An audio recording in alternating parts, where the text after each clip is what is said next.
Hello everyone, welcome back to जज Academy. आज हम लोग पढ़ने वाले हैं रक्त यानी ब्लड। ठीक है, आज की क्लास हमारी बहुत ही बेसिक और बिंदास होने वाली है क्योंकि आज हम लोग जो चैप्टर पढ़ने वाले हैं एग्जाम में इससे संबंधित कई सारे क्वेश्चन बनते हैं। क्वेश्चन आता है रक्त क्या है, रक्त के कितने पार्ट्स होते हैं, रक्त में प्लाज्मा कितने परसेंट तक पाया जाता है, रक्त में आरबीसी कितने परसेंट तक पाई जाती हैं, आरबीसी का जीवन काल कितना होता है, आरबीसी का निर्माण किस अंग में होता है, आरबीसी का अंत किस अंग में होता है। ये कई सारे क्वेश्चन हमारे एग्जाम के लिए इम्पोर्टेंट बनते हैं। तो सबसे पहले हम लोग जानेंगे रक्त यानी ब्लड पढ़ेंगे, तो उससे पहले जान लेते हैं कि रक्त या ब्लड क्या होता है। तो देखिए, एक छोटी सी डेफिनेशन होगी हमारे, इसके माध्यम से समझेंगे। रक्त मानव शरीर का वह तरल पदार्थ जो कोशिकाओं के माध्यम से हृदय में एकत्र होता है। दोबारा से समझिएगा कि मानव शरीर में रक्त क्या है, तो वह तरल पदार्थ है जो कोशिकाओं के माध्यम से हृदय में एकत्र होता है, उसे रक्त कहते हैं। अब रक्त को हम लोग दो पार्ट्स में डिवाइड करके पढ़ेंगे। तो चलिए इसमें देखिए, पहला पार्ट्स में कौन सा बनता है, पहला पार्ट्स बनता है हमारा प्लाज्मा। ठीक है, याद रखना रक्त के दो पार्ट्स होते हैं, पहला है इसमें प्लाज्मा और दूसरा हमारा कौन सा है, रक्त कोशिकाएं। दूसरा पार्ट कौन सा है, रक्त कोशिकाएं। ध्यान से समझते हुए चलना है, रक्त कोशिकाएं। अब देखिए, क्वेश्चन हमारे एग्जाम में दिया जाता है कि प्लाज्मा होता क्या है, कितने परसेंट रक्त में होता है, तो ये जानना काफी इंपॉर्टेंट है हमारे लिए। तो देखिए, ब्लड में यानी रक्त में प्लाज्मा कितने परसेंट होता है, 55% हमारा होता है प्लाज्मा रक्त में। जब 100% में से हम 55% लेस कर देंगे तो हमारा कितना बचेगा, 45%, जो कि हमारी रक्त कोशिकाएं पाई जाती हैं ब्लड में। ठीक है, तो रक्त कोशिकाएं 45% में होती है हमारी, और प्लाज्मा जो होता है हमारा 55% यानी 55% में प्लाज्मा होता है। अब देखिए, इन दोनों पार्ट्स के भी अपने अपने पार्ट्स होते हैं अलग अलग। जैसे कि देखिए, प्लाज्मा के भी अपने पार्ट्स हैं। प्लाज्मा किससे मिलकर बनता है, तो ये जल इसमें होता है 90% और 10% इसमें अन्य तत्व होते हैं या अन्य पदार्थ बोल सकते हैं, जैसे कि प्रोटीन हुआ, विटामिन हुआ, खनिज लवण हुए। ठीक है, इस प्रकार से कई सारे तत्व हमारे अन्य 10% में आ जाते हैं और 90% प्लाज्मा में क्या होता है, तो जल होता है।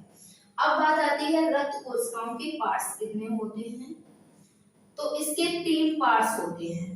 पहला होता है आरबीसी, दूसरा होता है पार्ट डब्ल्यूबीसी, तीसरा होता है इसमें हमारा प्लेटलेट्स। ठीक है, प्लेटलेट्स। तो ये 3 पार्ट्स होते हैं रक्त कोशिकाओं के, कौन कौन से, आरबीसी, डब्ल्यूबीसी और प्लेटलेट्स। ठीक है, अब देखिए, क्वेश्चन हमारा इन तत्वों से आता है। पहला प्लाज्मा से आएगा, दूसरा हमारा आरबीसी से आएगा, तीसरा डब्ल्यूबीसी से आएगा और चौथा हमारा क्वेश्चन आएगा प्लेटलेट से। अब देखिए, सबसे पहले हम लोग प्लाज्मा का वर्क जान लेते हैं, इसका कार्य क्या होता है। तो प्लाज्मा के 2 कार्य प्रमुख होते हैं। कितने कार्य, 2 कार्य। पहला कार्य इसमें होता है ताप का नियंत्रण करना। क्या होता है कार्य, ताप का नियंत्रण करना, ताप का नियंत्रण करना। दूसरा कार्य इसका होता है, क्या होता है, घाव को भरना। याद रखना है, घाव को भरना। ये 2 कार्य प्रमुख होते हैं प्लाज्मा के, कौन कौन से, पहला यहाँ पर हो गया हमारा ताप को नियंत्रित करना, दूसरा है हमारा घाव को भरना। उम्मीद करते हैं दोनों पॉइंट आप लोगों को समझ में आ गए होंगे। तो रक्त के कितने पार्ट होते हैं, 2 पार्ट्स होते हैं। पहला प्लाज्मा जिसका पार्ट 55% रहता है, रक्त कोशिकाएं ये 45% होती हैं। प्लाज्मा में जल 90% होता है, अन्य तत्व 10% में हमारे आ जाते हैं। आरबीसी, डब्ल्यूबीसी और प्लेटलेट्स ये रक्त कोशिकाओं के पार्ट्स हैं। ठीक है। प्लाज्मा से जो हमारा क्वेश्चन दिया जाता है कि ताप नियंत्रण किसके द्वारा किया जाता है, प्लाज्मा के द्वारा होता है। घाव भरना ये प्लाज्मा का कार्य होता है। प्लाज्मा आप सभी लोग जानते हैं ना क्या होता है। आपने देखा होगा जब हमारे कहीं चोट लग जाती है, ब्लड निकलता है, तो ब्लड के बाद जब हल्की सी परत वहीं पर जम जाती है, तो वो परत किसकी होती है, प्लाज्मा की होती है, जो कि हल्के पीले रंग का आपको दिखाई देता है। ठीक है, वही हमारा प्लाज्मा होता है जिसमें 90% जल और 10% अन्य तत्व होते हैं। चलिए, बहुत ही बेहतरीन। अब देखिए नेक्स्ट इसमें हम पॉइंट पढ़ेंगे आरबीसी। ठीक है, कौन सा पॉइंट पढ़ेंगे, आरबीसी। तो सभी लोग बताइए कि जो आरबीसी में हमारा शॉर्ट नेम दिया गया है, इसका फुल फॉर्म क्या होता है आरबीसी का। काफी ज्यादा कभी कभी क्वेश्चन हमें इतना इजी दे दिया जाता है एग्जाम में कि आरबीसी का फुल फॉर्म बताइए या फिर हिंदी में रूपांतरित कीजिए, इसको हम लोग हिंदी में क्या बोलते हैं। तो देखिए अब हम लोग आरबीसी को डिटेल से पढ़ेंगे। आरबीसी इनको जब हम लोग फुल फॉर्म में लाएंगे तो कहते हैं रेड ब्लड सेल्स। क्या बोलते हैं, रेड ब्लड सेल्स बोलते हैं। हिंदी में होता है लाल रक्त कोशिकाएं। क्या होता है, लाल रक्त कोशिकाएं। लाल रक्त कोशिकाएं हिंदी में बोलते हैं लाल रक्त कोशिकाएं। ठीक है। अब देखिए जो आरबीसी होता है ये शरीर में कितने परसेंट तक होती है, तो ये शरीर में 90% तक होती है। ठीक है, 90% तक हमारे शरीर में आरबीसी होती है, हमारे ब्लड में आरबीसी यानी रेड ब्लड सेल्स होती हैं। ठीक है, एक क्वेश्चन और आता है कि इसका जीवन काल क्या है। आरबीसी का जीवन काल कितना होता है, तो 120 यानी 120 दिन इसका जीवन काल होता है। कितने दिन होता है, 120 दिन आरबीसी का जीवन काल होता है। अब क्वेश्चन दो इंपॉर्टेंट और हमारे दिए जाते हैं। पहला ये दिया जाता है कि आरबीसी का निर्माण कहाँ होता है। दूसरा क्वेश्चन ये दिया जाता है कि आरबीसी की मृत्यु कहाँ होती है, यानी इन सेल्स का अंत कहाँ होता है। तो पहले निर्माण जान लीजिए। निर्माण, तो इसका निर्माण होता है अस्थि मज्जा में।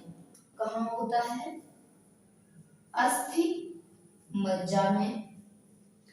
देखिए अस्थि मज्जा कभी कभी हमें ऑप्शन दे दिया जाता है बोन मैरो, याद रखना। क्या दे दिया जाता है, बोन मैरो। तो देखिए बोन मैरो हम लोग अस्थि मज्जा का ही ये इंग्लिश रूपांतरित है। बोन मैरो अस्थि मज्जा को ही बोलते हैं। तो याद रखना ऑप्शन बोन मैरो आता है, इसे टिक करेंगे। नहीं आता है अस्थि मज्जा आपको मिलेगा 100%। तो आरबीसी का निर्माण होता है अस्थि मज्जा में। ठीक है। अब क्वेश्चन नेक्स्ट बनता है कि इसका अंत कहाँ होता है, अंत या मृत्यु। ठीक है, आरबीसी का अंत या फिर आरबीसी की मृत्यु कहाँ होती है, तो ये स्प्लीन यानी प्लीहा में होती है। प्लीहा, इसी को हम लोग क्या बोलते हैं, स्प्लीन बोलते हैं। ठीक है, स्प्लीन।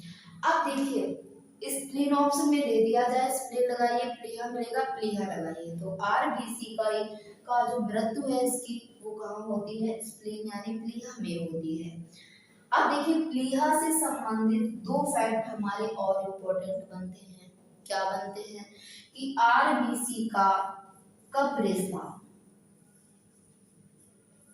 आरबीसी का कब्रिस्तान किसे कहा जाता है, तो आरबीसी का कब्रिस्तान कहा जाता है किसको, आरबीसी का कब्रिस्तान प्लीहा को कहा जाता है, यानी स्प्लीन को कहा जाता है। नेक्स्ट पॉइंट इसका सेकंड पॉइंट बनता है, क्या बनेगा, तो देखिए आरबीसी का कब्रिस्तान ये हो गया। ठीक है, नेक्स्ट पॉइंट बनता है blood bank. Blood bank, blood bank किसे कहा जाता है? तो प्लीहा यानी स्प्लीन को भी हम लोग ब्लड बैंक कहते हैं। दोनों फैक्ट काफी ज्यादा इम्पोर्टेंट हैं। क्वेश्चन दिया जाता है शरीर के किस अंग को हम लोग ब्लड बैंक कहते हैं? तो स्प्लीन यानी प्लीहा को कहते हैं। आरबीसी का कब्रिस्तान किसे कहा जाता है? प्लीहा यानी स्प्लीन को कहा जाता है। प्लीहा यानी स्प्लीन जहां पर आरबीसी की मृत्यु होती है। उम्मीद करते हैं यहाँ तक सभी को समझ में आ गया होगा। अब आगे बात करते हैं हम लोग आरबीसी के कार्य के बारे में। आरबीसी के कार्य के बारे में जान लेते हैं कि इसका कार्य क्या होता है। तो देखिए इसका मुख्य कार्य होता है ऑक्सीजन और कार्बन डाइऑक्साइड का संवहन करना। क्या होता है? ऑक्सीजन व कार्बन डाइऑक्साइड का संवहन करना इसका मुख्य कार्य होता है आरबीसी का। संवहन करना क्या होता है? यानी ये ऑक्सीजन का निर्माण करता है हमारे शरीर में और कार्बन डाइऑक्साइड उत्सर्जित करता है। ये इसका मुख्य कार्य होता है आरबीसी का। सेकंड पॉइंट इसमें क्या आता है? जो आरबीसी होता है इसमें हीमोग्लोबिन पाया जाता है। ठीक है, क्या पाया जाता है? इसमें हीमोग्लोबिन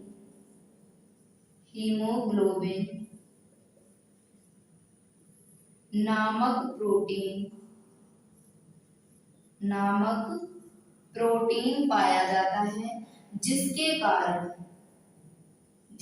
कारण रक्त का रंग कैसा होता है? लाल होता है। अब देखिए क्वेश्चन हमारे एग्जाम में किस प्रकार से दिया जाता है। क्वेश्चन दिया जाएगा कि रक्त का रंग लाल क्यों होता है? तो उसमें हीमोग्लोबिन नामक प्रोटीन पाया जाता है। उस प्रोटीन की वजह से जो रक्त होता है, ब्लड होता है, ये हमें कैसा दिखाई देता है? लाल दिखाई देता है। काफी ज्यादा इंपॉर्टेंट है, इस पॉइंट को आप लोग विस्तार में नोट करेंगे कि हीमोग्लोबिन नामक प्रोटीन होता है, इसके कारण जो मानव का जो ब्लड होता है ये रेड कलर का दिखाई देता है। अब देखिए एक क्वेश्चन हमारा और आता है, आरबी की कमी से होने वाले रोग।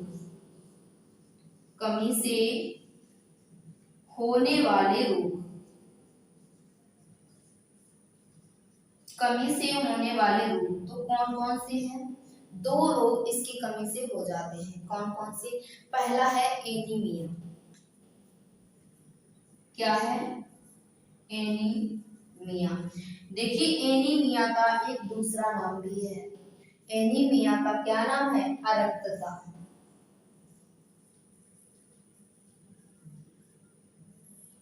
समझिएगा, जब आरबीसी की कमी होगी तो शरीर में एनीमिया यानी अरक्तता नामक रोग हो जाएगा।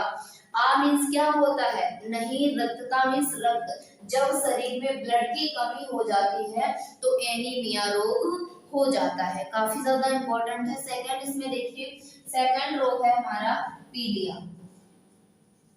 कौन सा है? पीलिया। ये भी शरीर में ब्लड की कमी से हो जाता है। तो दो रोग प्रमुख हैं जो ब्लड की कमी से हो जाते हैं। कौन कौन से? पहला है एनीमिया जिसे अरक्तता बोलते हैं, दूसरा हमारा पीलिया है, ये भी ब्लड की कमी से हो जाता है। तो देखिए अभी हम लोगों ने सिर्फ पढ़ा है आरबीसी। नेक्स्ट टर्म में हम लोग पढ़ेंगे डब्ल्यूबीसी और प्लेटलेट्स। ठीक है, तो आज जितना हम लोगों ने पढ़ा है एग्जाम के लिए काफी ज्यादा इम्पोर्टेंट है और कई सारे इम्पोर्टेंट फैक्ट्स आज की क्लास में आपको मिलेंगे, जैसे कि अस्थिमज्जा हो गया, प्लेग हो गया, ब्लड बैंक हो गया, आरबीसी का कब्रिस्तान हो गया। ये कई सारे क्वेश्चन एग्जाम में दिए जाते हैं। तो तो सबसे ज़्यादा मोस्ट इम्पॉर्टेंट फैक्ट आज की क्लास में रखे गए हैं। कल हम लोग इसमें विस्तार से पढ़ेंगे WBC और प्लेटलेट्स। तो आज की क्लास यहीं तक। उम्मीद करते हैं सभी प्यारे साथियों को क्लास समझ में आई होगी। तो सभी लोग क्लास को लाइक करें, शेयर करें और बेहतर तैयारी के लिए चैनल को सब्सक्राइब करें। फिर मिलेंगे हम लोग नेक्स्ट टर्म में। Thank you so much.